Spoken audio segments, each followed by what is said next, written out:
চলমান ভারত-পাকিস্তান যুদ্ধে হেরাপ নামে একটি ইসরায়েলি ড্রোনের ব্যাপক ব্যবহার করছে ভারত। আপনি কি জানেন এই ড্রোনটি সম্পর্কে কতটা পাওয়ারফুল এবং ধ্বংসাত্মক? তাহলে চলুন এই ভিডিও থেকে হেরাপ ড্রোনটি সম্পর্কে বিস্তারিত জেনে আসি। ইসরায়েলের প্রতিরক্ষা ও মহাকাশ প্রযুক্তি নির্মাতা প্রতিষ্ঠান আইএআই নির্মিত হ্যারপি নামে একটি ড্রোনের উন্নত সংস্করণ হেরপ ড্রোন ও ক্ষেপণাস্ত্র মধ্যবর্তী প্রযুক্তি লয়টারিং মিউনিশন সিস্টেম ব্যবহার করায় একই সঙ্গে এই ড্রোন নজরদারি ও হামলা চালাতে সক্ষম।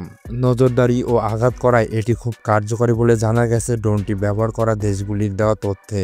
হেরপ ড্রোন সবচেয়ে বড় বৈশিষ্ট্য হলো এটি আকাশে দীর্ঘ সময় ঘুরে ঘুরে নিজ থেকে শত্রুর অবস্থান শনাক্ত করতে পারে। উন্নত ইলেকট্রো অপটিক্যাল সেন্সর থাকায় radar station, command post, tank, defence system বা নজরদারি ঘাঁটি সহজেই শনাক্তকরণ করা যায় এর মাধ্যমে। শনাক্তের পর প্রয়োজনে নিজ থেকেই ড্রোনটি শত্রুর লক্ষ্যে গিয়ে আঘাত হানতে ও বিস্ফোরণ ঘটাতে পারে। একটানা প্রায় 9 ঘন্টা পর্যন্ত আকাশে ঘুরে বেড়াতে পারে হেরপ। লক্ষ্য খুঁজে নিয়ে যে কোনো দিক থেকেই আঘাত হানতে পারে। এটি আগে থেকে কোনো গোয়েন্দা তথ্য ছাড়াই নিজস্ব সেন্সরের মাধ্যমে শত্রু চিহ্নিত করতে পারে। এমনকি জিপিএস ব্লক বা জ্যামিংয়ের সময়ও কাজ করতে পারে এই ড্রোন।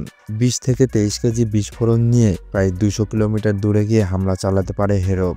মূলত স্বয়ংক্রিয়ভাবে কাজ করলেও এটিকে অপারেটরের মাধ্যমে নিয়ন্ত্রণের সুযোগ রাখা হয়েছে। কোনো হামলার জন্য কমান্ড নির্ধারণ করে পাঠানোর পর আক্রমণ বাতিল করে মাঝপথ থেকে ফিরিয়ে এনে পুনরায় অন্য হামলায় ব্যবহার করা যায় হেরপ ড্রোন। ড্রোনটিতে আধুনিক ইলেকট্রো অপটিক্যাল, ইনফ্রারেড ও রাডার চিহ্নিতকারী প্রযুক্তি ব্যবহার করা হয়েছে। আছে রঙিন ক্যামেরাও, ফলে বিভিন্ন আবহাওয়াতেও এটি নির্ভুলভাবে লক্ষ্যবস্তু শনাক্ত করতে পারে। ভূমি কিংবা ভাসমান যে কোনো প্ল্যাটফর্মে ক্যানিস্টার থেকেও উৎক্ষেপণযোগ্য হওয়ায় দ্রুত মোতায়েন করা যায় হেরপ ড্রোন।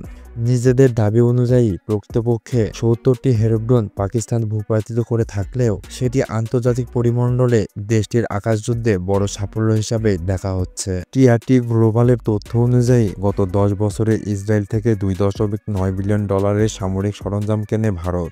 এর মধ্যে রয়েছে ক্ষেপণাস্ত্র, রাডার এবং যুদ্ধ নজরদারি ড্রোন। ধারণা করা হচ্ছে এই সমরাস্ত্র চুক্তিতে হেরপ ড্রোনের বড় আকারে চালান পেয়েছে ভারত। ভিডিওটি ভালো লেগে থাকলে আমাদের চ্যানেলটিকে সাবস্ক্রাইব করে দিন। ধন্যবাদ।